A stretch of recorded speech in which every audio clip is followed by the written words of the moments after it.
In this video, I am going to go through a complete beginner's course on Forex trading. This is going to be very handy for some of you that want to learn how to start trading in the Forex market.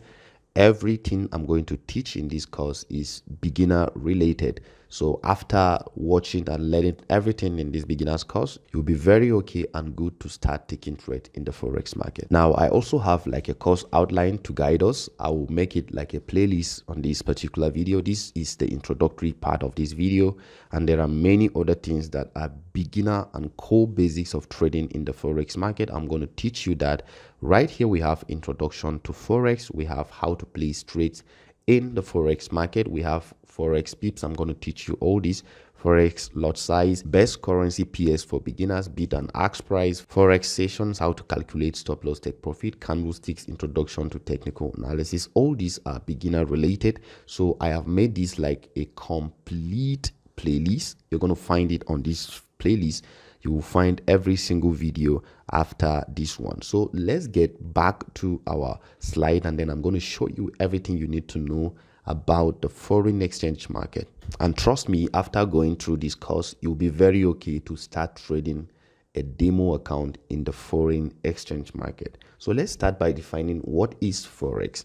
The word Forex simply stands for foreign exchange, and it is the simultaneous buying of one currency and selling another currency. Currencies are traded through a broker or a dealer and are traded in pairs. For example, the euro and the US dollar, or the British pound and the Japanese yen. Now, you need to understand that every single country in this planet has their own currency, and that currency is the direct reflection of the country's economic strength. So in Nigeria, we have Naira. In the United States, they have dollar. The British have their pound, and the Japanese have their yen. So every country has its own currency, and that currency is the direct reflection of the economic strength.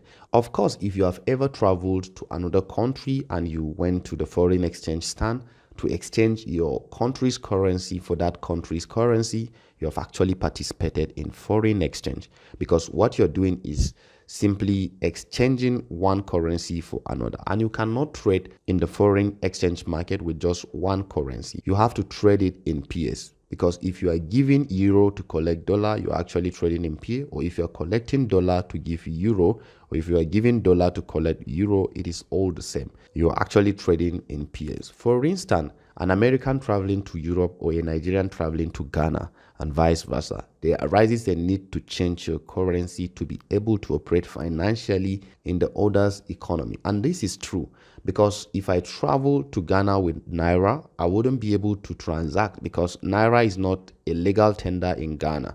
If I travel to the US, I will not be able to function financially in the US because Naira is not relevant to them. I will have to get a dollar with my Naira. What will happen is that it will actually give the dollar strength, because demand makes the country's currency to be strong, and there are so many factors that makes a country's currency to be strong, but demand is one of it. So that demand on that particular country's currency will strengthen its economic value, and that will make the country's economy to be stronger. So you can see where foreign exchange comes into reality. Now, you need to know that foreign exchange market is one of the several financial market. We have different other financial markets, such as the stocks market, the bonds market, we have the equity market, different financial markets, and foreign exchange is the biggest of them all. We have the futures market, the cryptocurrency market. All of these ones are part of the financial market.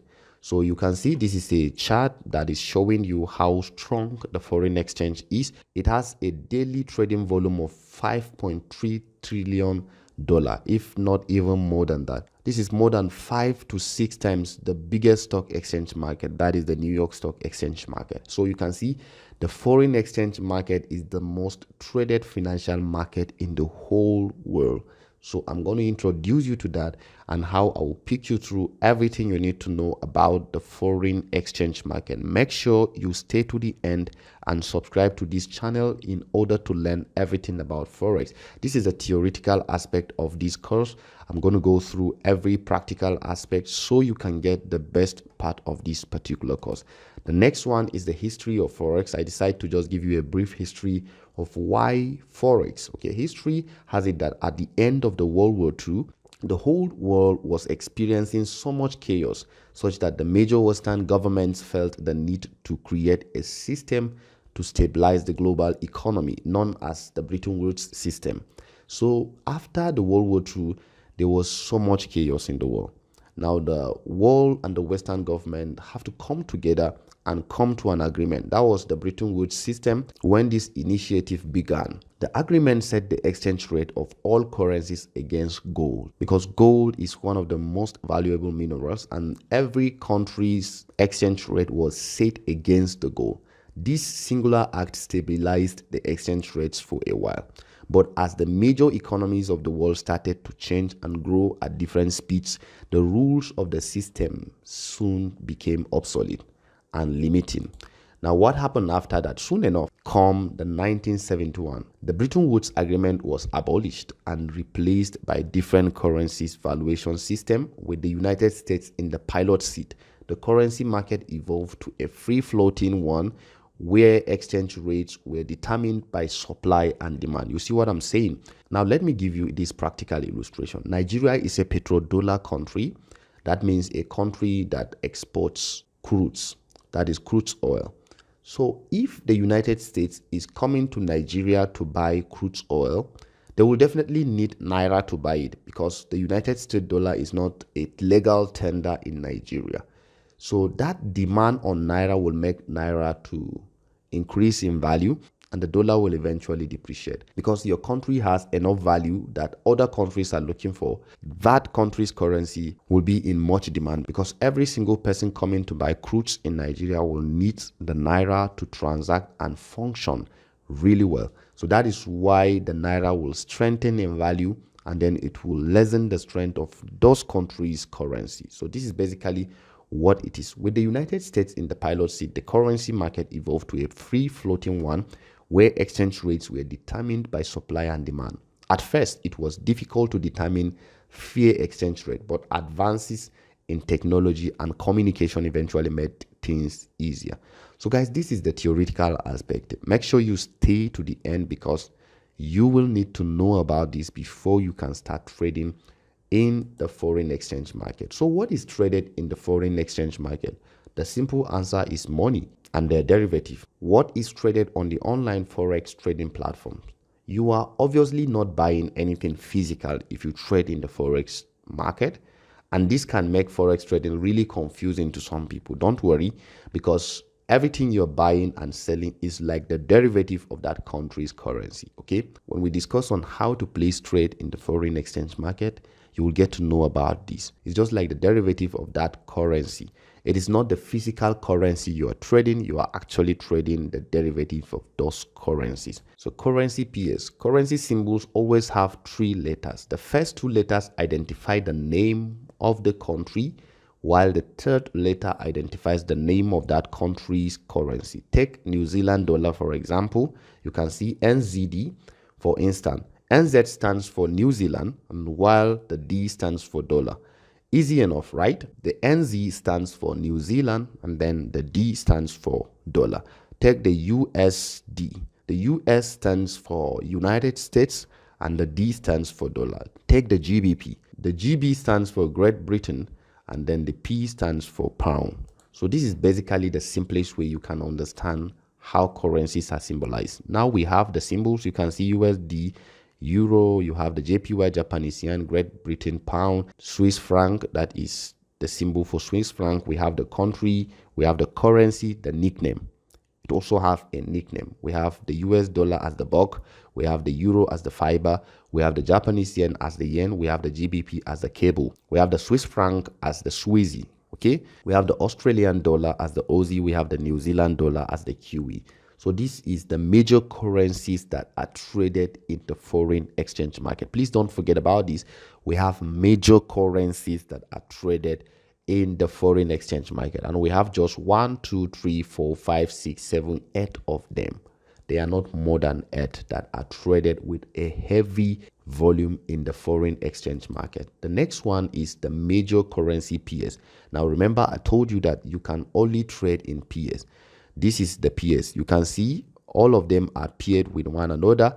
The currencies paired here are those ones that are paired with the United States dollar. We have the Euro USD, we have the USD JPY, we have the GBP USD, we have the USD Swiss franc. So these are the major currency pairs because they are major pairs that are paired with the United States dollar. That is why it is called the major currency pairs. So among the major currencies, if you pair every single one of this one with the United States dollar, you will have major currency pairs. And then the next one is obviously major cross currency pairs or minor currency pairs. Currency pairs that don't contain the US dollar are known as cross currency pairs or simply as the crosses. Major crosses are also known as minors. The most actively traded crosses are derived from the three major non-USD currencies, that is the euro, the JPY, and the GBP.